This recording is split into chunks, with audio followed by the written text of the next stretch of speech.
Hello friends, this is CA Sagar Kassett. Welcome back to the revision series of CA Intermediate. This is what the video we will be covering for the revision of your chapter number 2, that is about audit strategy, audit planning and audit program. A very important chapter guys. है ना? So one thing you can definitely do, if you want to revise in only audio format, you can easily download this video and save it and listen it for your audio purpose, and whenever you will face any difficulty you can directly come back to your video purpose and you will be very much comfortable with the notes as well as new thing, that is video playback. Perfect guys, so I hope you will love this. If you really love these videos and if these are very helpful for you and you believe that this will be helpful for others as well, please try to like this video, share this video and do not forget to subscribe my channel. Take care guys. Without taking too much time, let's move to the chapter 2 revision. Take care. All the best. So yes guys, let's start revision of chapter number 2, audit strategy, audit planning and what your audit program. So very first point guys, what is audit strategy? Audit strategy is nothing but your overall audit approach that decides the scope, timing and direction of an audit. Guys, please remember, in audit strategy you have to use the wordings that determines the scope, timing and direction of audit, while in case of audit planning, this is what helpful for determining the nature, timing and extent of audit procedure. I hope you guys are very much clear with this. NTE of audit procedure, है ना guys, है ना? Yes or no? Then second thing beta, how you will establish the overall audit strategy. In audit strategy, 2 points: overall audit approach that decides the scope, timing and direction of audit. Well, how to establish this overall audit strategy? There are 5 different points you have to remember. Very first thing, in overall audit strategy you will identify what are the characteristics of the engagement, what is the scope of the engagement, so what is covered in the audit, है ना? So what is covered in that audit engagement, which we have learned in chapter number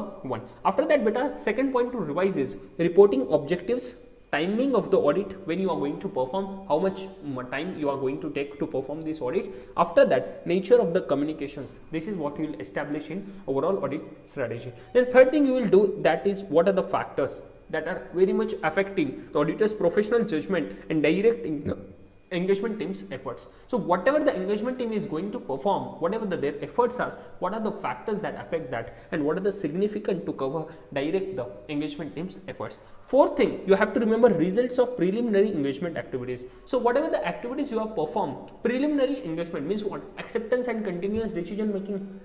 I hope you guys remember, है ना? So that is what we have covered in our regular class as well. So results of preliminary engagement activities, you have to definitely consider this. After that, engagement resources regarding planning. So all these 5 factors you will define, you will consider for establishment of what? Overall audit strategy. I repeat, what? Very first, characteristics of the engagement including scope, that defines the scope. Second thing, reporting objectives, timing of the audit and nature of the communications required. Third point, factors that determine in the auditor professional judgment are significant to cover the direct the engagement team efforts.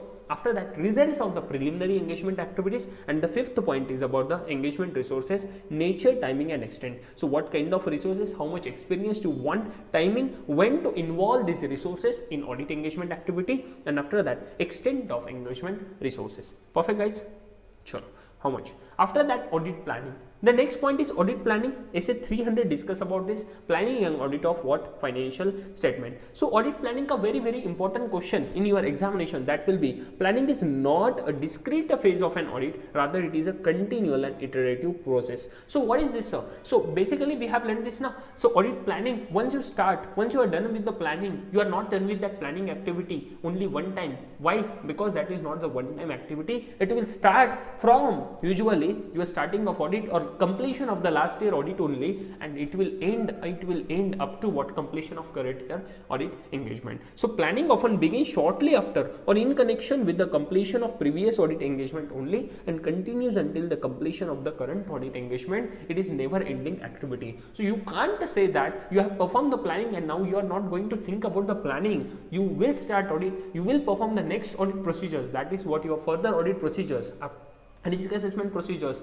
That is where beta, very test of controls. If you find any information which is deviating from the information which you was aware about the at the time of planning, and if you need that, if you were aware about this information which you arrived after later now, so that information, if it was available at the time of planning, you would have planned in better way, you would have planned in different way, and this is what required. Then you will go back to your planning activity, you will change your plan, you will amend your plan, and you will amend your further procedures as well as required in the change in audit plan. Perfect guys, very important question for your examination perspective.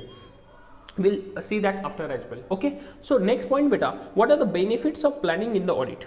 Why you should plan the audit? So what are the benefits? 6 points you have to remember. 6 points guys, you have to remember. Very first point, you will be able to make the proper attention to the important areas of the audit. You will be able to devote the proper attention to the important areas of the audit. Second point, you will be able to identify and resolve the potential problems on timely basis. Third point, you will be able to organize and manage your audit engagement so as to perform the audit procedures in very effective and efficient manner.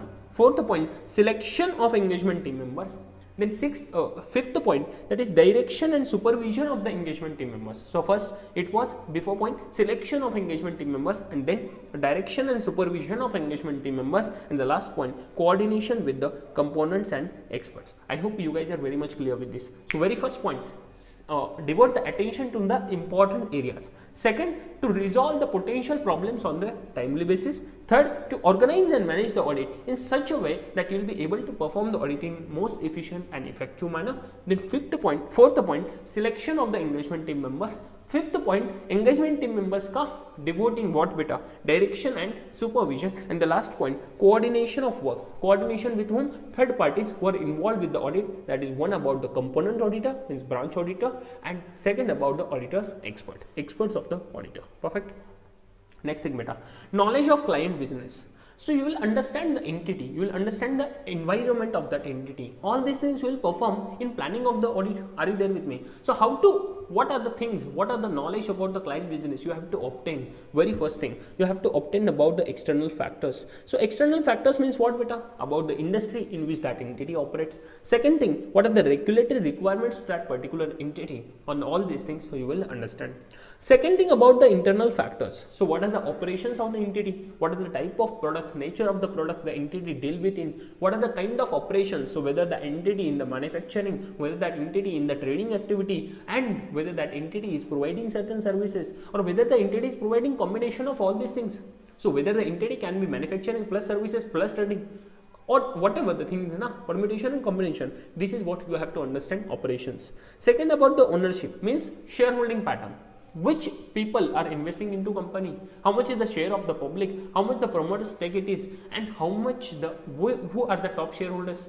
All these things, shareholding pattern, ownership structure. After that, governance structure. Who are the governing people?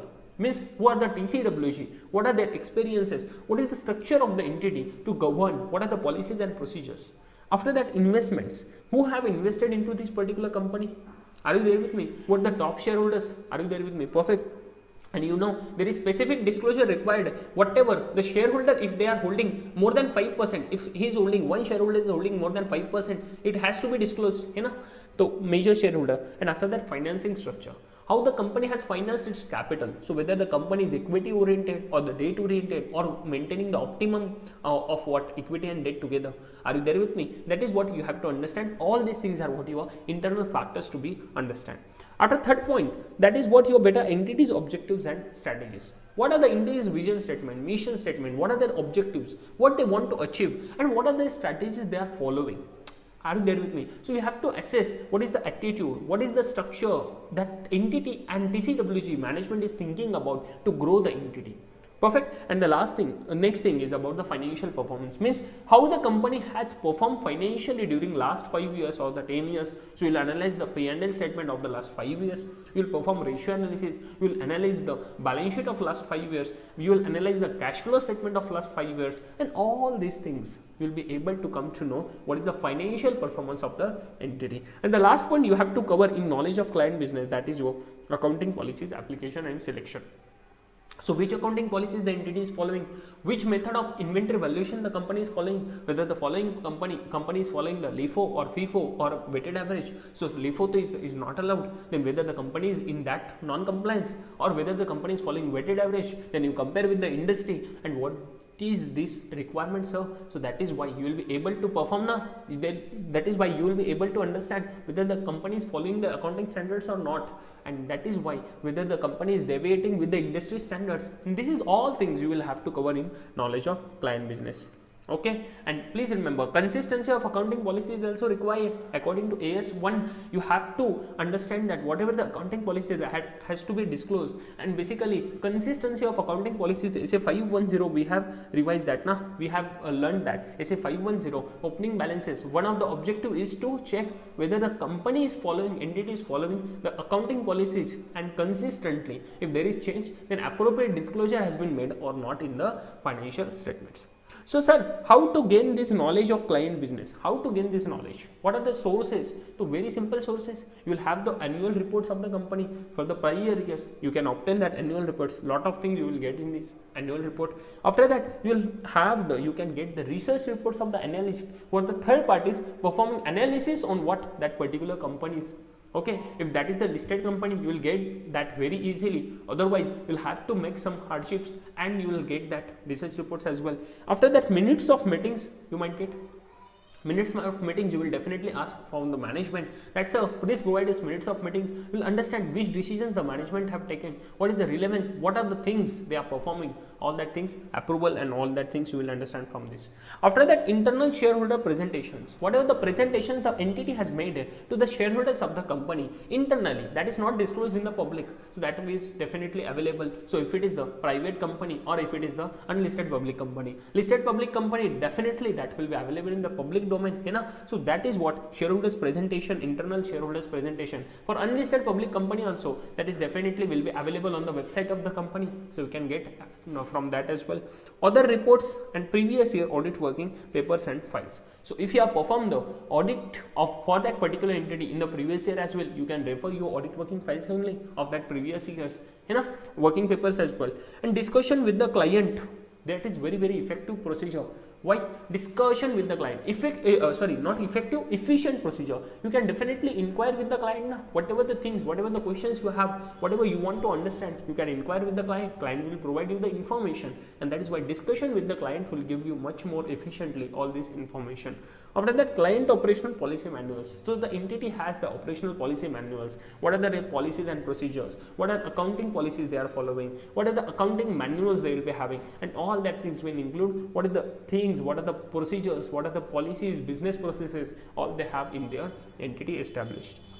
And then very effective procedure, that is your visiting office premises as well as visiting plant locations where they have been situated. That is what you will be able to observe lot of things. One of the audit procedure, observation. That observation you will be able to make, and that will be very effective way. So all these things you can definitely use to obtain the knowledge about that particular client and client's business. Perfect guys, I hope you guys are very much clear with this. Now we are moving to very important question of your examination. If you want to make any changes to overall audit strategy and audit planning, whether that is possible? Absolutely yes sir, possible hai. Changes are allowed, but sir, you will have to make documentation. So why you are doing the change? What was the triggering point? What were the circumstances because of which you had to make the changes in your audit planning? Because of which you had to make changes in your overall audit strategy. So very important thing, again RTP question second wala, that is audit planning and overall audit strategy are both things are interrelated. Change in one may result to change in another. So please understand, if you are in requirement to change the audit plan, you may need to change your overall audit strategy as well. If you need to make change in your overall audit strategy, so scope of audit, then you may need to change your audit plan as well, and that is what both things are interrelated. Change in one may result to change in another. Very important question from your RTP and for your examination purpose beta. So changes to the overall audit strategy planning, that is absolutely allowed sir, but beta you have to document that very properly along with the reasons and fact basis why you had to make that changes and what are the impact of that changes on the further audit procedures which you already planned. Perfect. So what can be the reason? So that reason can be when you perform the substantive audit procedure and when you perform the test of controls. The evidence you obtain while test of controls and the evidence you obtained while substantive audit procedure, both are different. both are not providing the same basis. So while performing substantive audit procedure, you will understand that for the same thing you obtain certain another thing and you relied at the time of performing test of controls. So this is how you understand that this is the new information which I am getting while performing substantive analytical procedure. So a substantive procedure. So if I am performing substantive procedure at later stage, I'll definitely go back to my planning state and we'll see whether I need to make changes in the planning. If I need to make changes in the planning due to this additional information, I'll have to document that in my audit file, right? And that is where you will arrive at what are the changes, what was the impact of that change, and what new audit procedures you planned, what were the changes in the further audit procedures and further audit planning if due to this particular new information. These all things you will document. So now what are the consideration points beta for documentation of audit plan? While documenting audit plan, what are the things you have to consider? Please understand 6 points. Very first thing, whatever the discussions you had with the entity's key decision makers like management, board of directors, TCWG, you will discuss with them, management, TCWG. Are you there with me? Whatever the discussions you had about with them, that is what you will make the summary in your audit plan. Second thing beta, audit committee's pre-approval of services. So please understand section 177 you have studied. Section 177 talk about your audit committee's very first subsection, that every assignment which the statutory auditor is providing, basically that has to be approved by the audit committee. That has to be approved by the audit committee. So you'll check whatever the pre-approval the audit committee has approved for the statutory audit service, that statutory audit service ka pre-approval you have to take and document in what your audit plan. Very important thing. Next one, audit documentation access letters. Whatever the documentation you can access, that is what letter.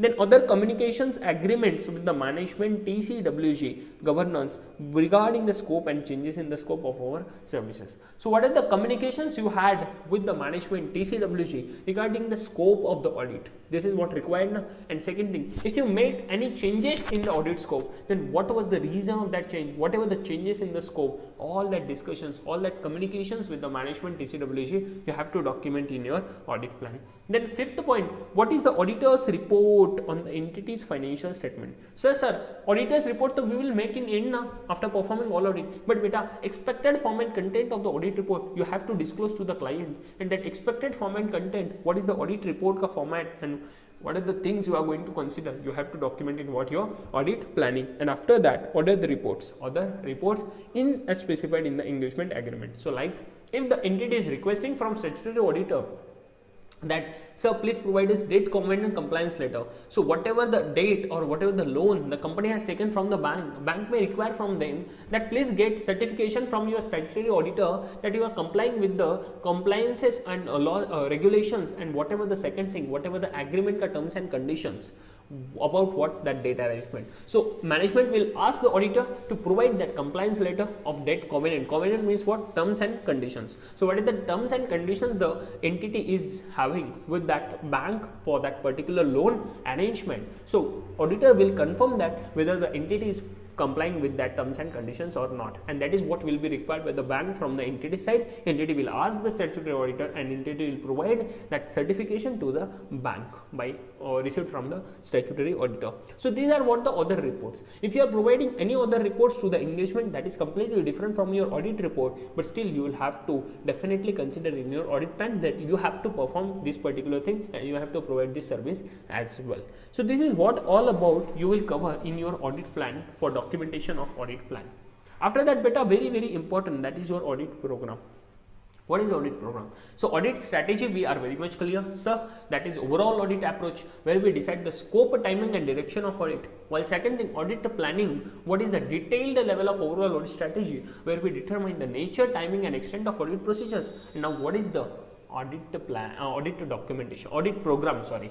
So audit program, audit planning will help you to determine NTE of audit procedures. Now what are the NTE of audit procedures that we will document here in audit program. So what is audit program? It is the series of verification procedure. Please remember, it is a series of verification procedures, audit procedures to be applied to the financial statements and accounts of a given company for the purpose of obtaining sufficient evidence.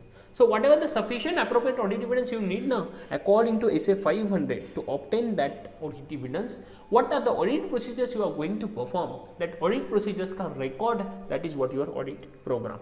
And why you will obtain that evidence?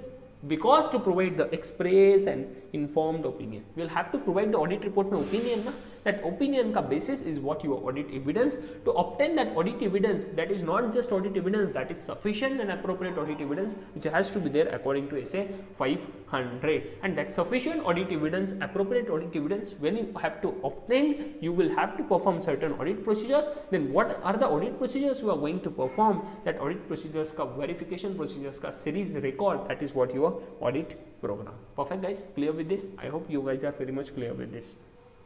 Then when you will construct this audit program, what are the points has to be kept in mind? What are the points you have to consider while constructing the audit program? Very first thing, you have to stay within your scope and limitation of the engagement. So whatever the scope of engagement you have, if you are performing statutory audit, then definitely limit your scope limitations with that particular engagement for determining that particular audit program while constructing that audit program. So stay within your scope and limitation of the engagement. Do not go beyond the scope. Whatever is required, whatever is objective, do all that things which are only required for that particular thing. Don't do any other thing which is not required to achieve that particular objective. So stay within your scope and limitation. Second, you identify what are the evidences might be reasonably available for performing the audit procedures. What are the evidences can be available, and which will be the best evidence, which you auditor should consider for performing that particular audit procedure to arrive at the conclusion resulting into audit opinion. What I am saying, very first point, scope and limitation has to be stay within the scope and limitation. Second thing, determine what are the evidences can be available and identify which will be the best evidence out of it has to be considered by the auditor. Then third point, apply only those steps and procedures. Only those steps and procedures you have to apply which are very, very useful in accomplishing your verification purpose in the specific situation. So whatever your audit objectives are according to SA 200, whatever the scope you have to cover, to achieve that objective scope, you have to perform only those procedures. You should not perform any other procedure which is not relevant or which is very, very additional procedure to perform that, to achieve that particular objective. Very, very important thing, next point is consider all possibilities of error. So sir, audit is not an investigation, but still audit is not an investigation, but still your objective is to obtain the reasonable assurance, and for that particular thing you will have to assess what kind of errors can be there, and you will have to consider all the possibilities of error. So you should not rely directly, you should consider all the possibilities of error, and to check whether that all possibilities of error are in actual existing in that entity or not, you will have to perform your audit procedure. So you have to consider all possibilities of error, and after consideration of all possibilities of error, you are going to draft your audit program. Are you there with me? Yes or no guys? Perfect. Chalo. Next point is about coordinate the procedures to be applied to the related items. So when I am talking about sales, versus COGS, so these are what the related items. So matching concept na, when I am recognizing the sales, I have to recognize my cost of goods sold at the same time, and that's the reason these are the related items. Second related item is what your sales and trade receivables, sales versus trade receivables. You can consider any related item this one, and you will have to coordinate your audit procedures for these two different related items. So what about the sales, what about the COGS, how you can relate this? So I have explained all these things in substantive analytical procedure. So we will revise that why substantive analytical procedure according to SA 520. You can perform that analytical procedure according to SA 520, and you can coordinate these things. So what are the 5 points? Very, very important question for your examination, so I took so much time. Please understand, very first, stay within the scope and limitation. Second thing, determine what is reasonably available evidence and what is the best evidence out of that has to be identified. Third point, you have to apply only those steps and procedures which are relevant to obtain that, to achieve that particular objective of auditor. Then fourth thing, you have to consider all the possibilities of error. And fifth point, you have to coordinate the audit procedures to be applied to the related items. I hope you guys are very much clear with this. Yes guys, so next point is about the advantages of audit program.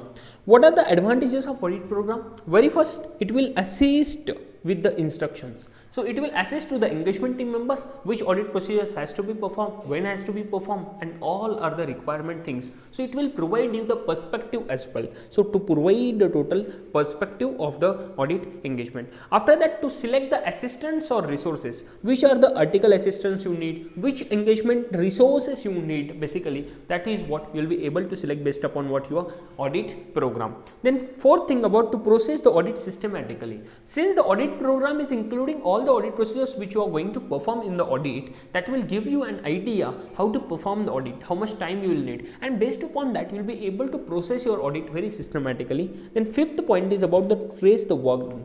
Since whenever the audit program has been prepared for respective areas of the financial statements, so now every audit engagement team member who has the respective area to look at for and to perform the audit, they will be able to trace how much the working is done by the particular engagement team member. So manager of the engagement, partner of the engagement will be able to trace the work done based upon the audit programs filled up and updated by the team member. After that, it will be very easier for the principal to control the progress of an audit. Absolutely right. What we discussed, engagement partner, manager, principal of the auditor, principal of that particular engagement will be able to track how much the work has been done. It will be very easy to control the progress of the audit. After that, it will also serve as a guide for the succeeding year. Please understand, serves as a guide for the succeeding year. It will help you to plan and perform your next year audit procedures. Why? Because you will be able to understand this is what you have performed during the year, this is what you will be performing during the year audit program, and it will help you to decide, plan and perform, construct the audit program for the next year as well. We have covered this point now in audit construction of audit program. Consider the prior year audit programs. Perfect. After that, serves as an evidence of any charge of negligence being brought against the auditor. This eighth point is very important for your examination perspective. So what can be the question? This is your RTP question, that anybody, if management, if there was a fraud but auditor could not detect that fraud, and that is the reason that management blamed the auditor after the date of auditor's report, which came to know that there was a fraud existing in the entity which auditor could not assist, and management is blaming that auditor has not performed their services appropriately. So here the auditor can use this audit program as a evidence, audit documentation also as a evidence. We will cover this point in audit documentation as well, that this will be acting as a evidence that you had performed these procedures, you have planned the perform the audit in accordance with standards on auditing, and this is how you can show them that, sir, this is what audit program. Now let's see whether whatever we have performed, this is what we have performed, it was in accordance with standards, and now this is appropriate, so you won't be able to blame. So you will be using very easy for you to provide this, use this particular audit program as an evidence for proving that you have performed the audit in accordance with standards. So this can act as an evidence of any charge of negligence being brought against the auditor. Very important, a separate case scenario can be there for this 8th point. Okay guys, then next thing, but after these advantages also there can be certain disadvantages. How sir? Because when we are saying that it will be easy and it will be serving as a guide for the succeeding year, so the partners also basically the work will become the mechanical, and the article assistants were not that much interested to perform that audit. They might take a shelter. So ineffective assistants may take a shelter against this with this help of audit program as well. So very first disadvantage, work may become the mechanical. Why? Because these all things are being given, these are the audit program ka 10 procedures you have to perform. This will become the mechanical, your mind will not work. Then second thing, the program often tends to become the rigid and inflexible. This program, audit program, might become the rigid and inflexible. You will be very much fitted into that particular box approach as well. After that, inefficient assistants may take a shelter behind the audit program, and they will perform only this particular thing. They will not think from their perspective, and this is what indicating ineffectiveness. Okay, and then a hard and fast audit program may kill the initiative of efficient and enterprising assistant as well. The assistants who are very efficient and who are enterprise assistants, means they are very much interested to perform lot of new things, but they have the hard and fast audit program that these are 8 days you have to perform the audit, all these procedures within these 8 days. This is very hard audit program, you won't be able to perform this all the procedures in 8 days only, and that is why you will have to work a lot and you won't be able to think beyond that procedures which are there in audit program. So hard and fast audit program may kill the initiative of what efficient and enterprising assistants as well. This is what the disadvantages. 4 disadvantages you have to remember, very important question along with what your advantages of audit program. So now very important question, that is what your audit evidence. So we learned what is audit evidence. 3 parts you have to make. Very first thing, that is this is the information beta. This is the information which is used by the auditor. Information used by the auditor, first part. Second thing, why the auditor is using this information? The auditor is using this information to arrive at the conclusions. So second point, to arrive at the conclusions, and third point, on which the auditor's opinion is based. So based upon audit conclusions, you will be able to provide your audit opinion now. So 3 points. First, it is the information used by the auditor to arrive at the audit conclusions, and third, on which the audit opinion is based. Now your audit evidence will include 2 different things. First, your accounting records as well as other information. So audit evidence includes both information contained in accounting records as well as other information. We will learn about this audit evidence in chapter number 3 ka revision in detail. Okay beta. So now next point is about your audit documentation. Why we covered your audit evidence ka then definition? Because to understand about the audit documentation, which is nothing but the record of audit procedures performed according to your audit program. Relevant audit evidence obtained. This audit evidence you obtained in accordance with what SA 500 and conclusions the auditor reached. So whatever the audit procedures you performed, so very first thing, you planned, you strategized, you planned, then you perform the audit procedures which were there according to your program. So you perform the audit procedures. While performing this audit procedures, you perform this to obtain the audit evidence. On this basis of audit evidence, you will be able to provide your conclusion that will result into audit opinion. So all these things recording, that is what your audit documentation. So audit documentation, please say along with me, it is the record of very first thing, audit procedures performed, second thing, audit evidence obtained, and the conclusions the auditor reached based on that audit procedures performed and audit evidence obtained. Perfect guys. So what is included in the audit documentation? You have the 7 points. Everything what you do in your audit, whatever you document, all these things are included in the audit documentation. Very first thing, audit program is a part of audit documentation. Analysis, whatever the analysis you will be doing, whatever the procedures you will be performing, that analysis is what you are part of audit documentation. Issues a memoranda. So whatever the memo you prepare, very first memo we learned, we revise that is what your audit planning memorandum. Then after that you will have the completion memorandum or audit summary memorandum. So whatever memorandum you are going to prepare, all that memos are to be part of your audit documentation. After that, summaries of significant matters. So summaries of significant matters means what? Whatever the observation you had, that is a significant matter. So about that observation, what are your observation? What were the facts? What is the conclusion? What are the audit procedures you perform to address that observation? All these things you will prepare one summary for the purpose of the engagement partner or the reviewer, quality control reviewer, and that is where these summaries of significant matters also form part of your audit documentation. After that beta, letter of confirmation and representation. So please remember SA 505 here for letter of confirmation. So external confirmation we have covered this, and letter of representations means 580 ka part, SA 580. So 505, according to your 505, whatever the confirmations, external confirmations you are asking for from the third parties, that is a part of your what? Audit documentation. And second thing, written representations, you ask from the management to provide the written representation about the information which you have inquired from them in the written format with the signing. That is what your written representation is. A 580. We will learn about this in detail in chapter number 3 ka revision as well. We will revise this there. Then that is what all things are your audit documentation ka part. After that beta, checklist. Checklist is what? Checklist means it is what the procedures, whether you have performed this, yes, tick tick tick tick tick tick. So that checklist all are part of what your audit documentation. And the last thing, that is what your correspondence means whatever the communications you had with the management, with the third parties in relation to what your audit. So all the correspondence including email, so whatever the correspondence the management had with the third parties, and that is what one of the part of your audit documentation in order to provide your conclusion, then all this correspondence emails concerning significant matters is what a part of your audit documentation. Now very important question, after the assembly of final audit file, so we have covered this assembly of final audit file required according to SQC 1 within the maximum general period should not exceed by 60 days. So within 60 days from the date of auditor's report, you will complete your assembly of audit file. So once you are done up with the assembly of final audit file, please understand very important question. Please revise this, very important. After assembly of final audit file has been completed, so this is what your auditor's report ka date. Well, assuming here as the 18th of August, after this within 60 days you will complete your assembly of final audit file. Okay guys, within 60 days. So if I am saying that I have completed my audit working ka assembly file on this particular date, so if I am taking the example of let's say 10th of October, okay, 10th of October I completed my assembly of final audit file and finalize that assembly ka file.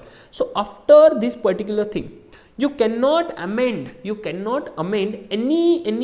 other thing. You cannot amend any other thing up to how many days beta? Up to how many days? Up to how many years? Up to 7 years. But this 7 years will start from the date of your audit report. So from this date of audit reports up to 7 years, you cannot amend anything in your audit documentation, but you can amend in this period of assembly of final audit file. So once your assembly is completed, you cannot amend anything for up to the 7 years from your date of auditor's report. So please understand, this 7 years will start from the date of auditor's report, and your assembly of final audit file will be completed within normally 60 days from the date of auditor's report. Once you are done with assembly, once you close this on this date, you will not be able to make any changes in this documentation up to 7 years from the date of auditor's report. I hope you guys are very much clear with this. This is called as the retention period. This is called as what beta? Retention period. Very important question. Perfect. Very important question for your examination perspective. Chalo, let's move to next part then. As per essay 220, one of the important essay, that is essay 220, discuss about objectives of the auditor with respect to quality control for an auditor financial statement. So I have told you SQC 1 discuss about the quality control principles at the firm level, while essay 220 discuss about the quality control principles of the firm at the engagement level. So there are two objectives according to essay 220. First objective, whether the audit complies with the professional standards. So these are what your standards on auditings and the regulatory and legal requirements. So like Companies Act का है ना, section 139 से लेके section 147 you will have to comply, section 146 you will have to comply, otherwise you will be having the penalties in section 147, and if about the cost audit as well section 148. So this is what very important thing. And the second objective of essay 220 is that auditor's report issued is appropriate. Whatever the opinion the auditor is giving, whatever the report auditor is issuing, that is appropriate in all the circumstances. These are the two objectives, and that is the reason quality control principle standards have been issued in what? Essay 220. Perfect. So now we are coming to very important part. That is what your materiality. So let's revise materiality of what beta? Essay 320. Essay 320 discuss about materiality. So materiality in planning and performing an audit is the title of essay 320. So we will link this concept now with very basic concepts. One concept about AS1. AS1 requires the auditor, requires the management to disclose material items. What I am saying? Material items properly and distinctly, separately in the financial statement. All the material items has to be disclosed separately in the financial statement. So sir, what is material now? So for the definition of material items to disclose in financial statement according to the part 2 of schedule 3 of the Companies Act 2013, will discuss this. What is material? Generally requires that any income or expense which exceeds 1% of the revenue from operations or rupees 1 lakh, whichever is higher whichever is higher. So 1% of revenue from operation or rupees 1 lakh, whichever is higher, and that amount is of materiality. For what? For the disclosure in the financial statement. So any amount of transaction or account balance, if exceeding that amount, then that has to be disclosed separately. That cannot be combined with any miscellaneous expenditure. So if you have rent and your amount decided from this 1% of revenue and 1 lakh rupees, that is, let's say, whichever is higher, that is, let's say, 5 lakh rupees. Now any transaction or account balance exceeding this 5 lakh rupees,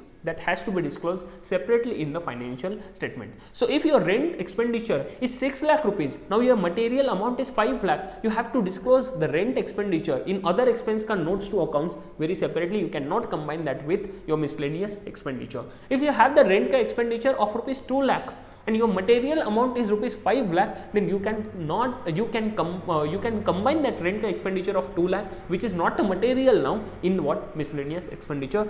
As an auditor, you have to consider whether all the material items has been disclosed by the management in the financial statement separately or not. This is very relevant from the auditor's perspective. Perfect guys, clear with this? So shall be shown as a separate and distinct item under an appropriate account head in the profit and loss account, and shall not be combined with any other item to be shown under the miscellaneous expenditure. Further, it also requires that profit and loss account shall disclose every material feature, including credits or receipts and debits or expenses in respect of non-recurring transactions of exceptional nature. So if you refer any of the P&L statement, you will get a separate disclosure for the exceptional activities, exceptional expenditure, exceptional income, one time, which is not the recurring, non-recurring, one time exceptional nature. You will have to disclose that separately. So two things: material amounts, material transactions disclosures, you have to give that separately. And second thing, exceptional nature ka any transaction or activities, transactions, material, exceptional nature, unusual, that is what one time, non-recurring, you have to disclose that separately according to what? Part 2 of Schedule 3 of Companies Act 2013. This is very important part, guys. Now after that, we are coming to the very important part, that is your performance materiality. What is your performance materiality? So you have three levels of materiality. Are you there with me, guys? You have three levels of materiality. Very first is it about the materiality level. Then below this materiality level, you have the performance materiality level. एक second. Below this materiality level, you have the performance materiality level, and after that you have the performance materiality at the classes of transactions or account balance level. So you have the three levels of materiality. Very first level of materiality and the second level of performance materiality, this has the difference because of what? As a margin of safety. So very first level of materiality, you will have the performance materiality, you will call it as the performance materiality, PM. Okay, so this is the amount or amounts set by the auditor at less than the materiality for the financial statement as a whole, to reduce to an appropriately low level. What to reduce to appropriately low level? The probability. You have to reduce the probability of what, sir? Probability that the aggregate of uncorrected and undetected misstatements exceeds the materiality.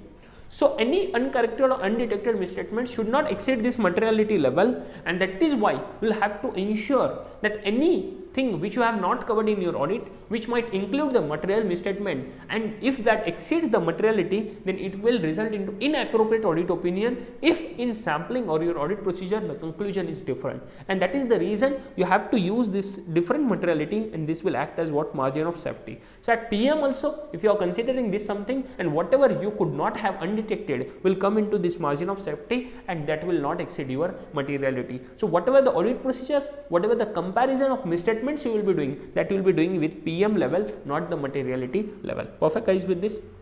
Okay, and below this as well, you can have the different materiality levels and the classes of transactions, account balance or disclosure level. So if applicable, performance materiality also refers to the amount or amounts set by the auditor at less than the materiality level or levels for particular classes of transactions, account balance or disclosures, where I told you that this is generally in Deloitte we used to say this as a clearly trivial threshold, CTT, or somebody says it as a special audit differences STAD nominal amount, special audit differences STAD nominal amount. Chalo guys, for important examination question which was asked in November 2020, this was the question of November 2020 examination, CA Intermediate new course. So use of benchmarks in determining the materiality. So how to determine this materiality? We have covered that this is based upon certain benchmark, certain percentage of the benchmark. So how to determine which are the factors that may affect the identification of appropriate benchmark includes. What are the factors that will determine which is the appropriate benchmark, sir? It can be revenue, it can be profit after tax, it can be profit before tax, it can be total equity, whatever can be the benefit or whatever can be the benchmark, that will depend upon lot of factors. So what are the factors? 3 factors. First factor, elements of financial statements. What are the financial statement elements? Second most important thing, whether there are items on which the attention of the users means stakeholders, users of the particular entity's financial statements tends to be focused. If there is any specific item in the financial statements where we think that this is what exceptional thing, this is what very important thing, where the users of financial statements should focus upon, and believe that this is what such significant where the user should be focused on, we should select that as a benchmark. Okay, and the third thing, nature of the entity will be one of the factor, and then life cycle, so whether that company is in the introduction or growth or maturity or declining phase, that is what also determine you, and industry and economic environment in which the entity operates. So these are the 3 factors. First, elements of financial statements. Second, the items of financial statements where you believe that you should absorb the attention of the users of financial statements on, and second thing, what beta, nature of entity in which the entity has its life cycle. Then third point, industry and economic environment, and the last one in which it entity operates, industry and economic environment basically. Okay guys, so these are the 3 points you have to cover in what the factors are determining the selection of appropriate benchmark. I hope you guys are very much clear with this. Sir, if we have these materiality levels, and when after performing certain audit procedures we came to know that whatever the level, we will determine this materiality at the planning stage. Now if we want to change this materiality level, there might be certain circumstances that there is a lot of change during the audit period in the financial statement because of certain things, and that is where you will arrive at. If there is a revision in materiality level is required, whether that is allowed, absolutely yes, you have to revise your materiality if certain factors are reflecting. So what are the things? Revision in materiality level. Very first thing, if during the audit it appears as though the actual financial results are likely to be substantially different from the anticipated period end financial results that were used initially to determine materiality at the planning stage, for the financial statement as a level or as a whole, the auditor has to revise the materiality. So actual financial statement, the auditor is thinking that will be substantially different from the financial statement in the planning stage which we use to calculate the materiality, will have to revise the materiality. And now after the revision of the materiality, if the revised materiality, please understand, if the revised materiality is lower than, if the revised materiality is lower than the original materiality level on which we perform all the audit procedure, the revised materiality is lower than your original performance materiality, where original materiality levels, we will change our this materiality, revision in materiality level, and we will also change the audit planning, because the revised materiality will be lower, and whatever the audit we would have performed, it might not be sufficient, we will have to perform the additional audit procedure. But if revised materiality level is more than original, then we might not need to go ahead to revision of the audit materiality. We will discuss whether that is required to revise the audit materiality, because whatever we have performed the audit procedures at the original materiality level, that was lower as compared to what the revised materiality. So we may not need to perform the audit procedure on the revised materiality level, which is very much higher than the original materiality. This is what just reflection of what your prudence principle. Perfect. So if auditor concludes that lower materiality for the financial statement as a whole as a revised materiality than the determined as appropriate, the auditor should determine whether it is necessary to revise performance materiality. If it is lower, then definitely ideally you should revise the materiality if that is having the material impact on the financial statements, and whether the nature, timing, extent of further audit procedures remain appropriate or not, you will have to decide that. Important question for your examination perspective. Please revise this lot of times. After that, how to document the materiality, sir? How to document the materiality, the last question of this particular chapter, how to document materiality, 4 points. What do you have to document in materiality? First, you have to document your materiality level. The second you have to document is your PM level, performance materiality levels. Okay guys, second you have to document is the performance materiality level. Just a second, let me go back to that.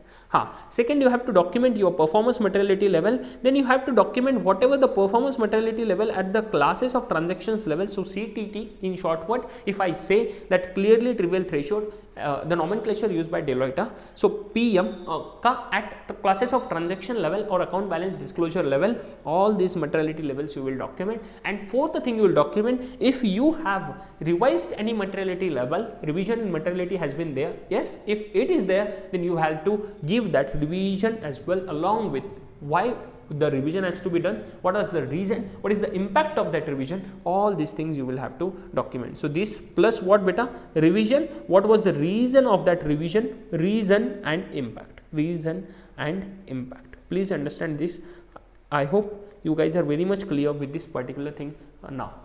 So this is the end of your chapter number 2. I have given certain illustrations in chapter number 2. You can definitely access these illustrations and these particular notes on my Telegram channel. You will get lot of things. I have given the keywords through these illustrations which are not available in your ICAI study mat. There are certain lot of things as well where the ICAI has not given the answers appropriately. They have just reference to your study material paragraphs of your content. Okay, so you can definitely access to these notes at a very free of cost beta, not any charges. So you can definitely access, you can join my Telegram channel and you will get lot of things free of cost there, knowledge resources. I hope you understood this complete revision of chapter number 2, and if you have any queries you can definitely reach out to this particular description box of the video. You will find one Telegram group link over there. You can join the Telegram group. You can ask any number of queries. I'll respond at the earliest possible over there.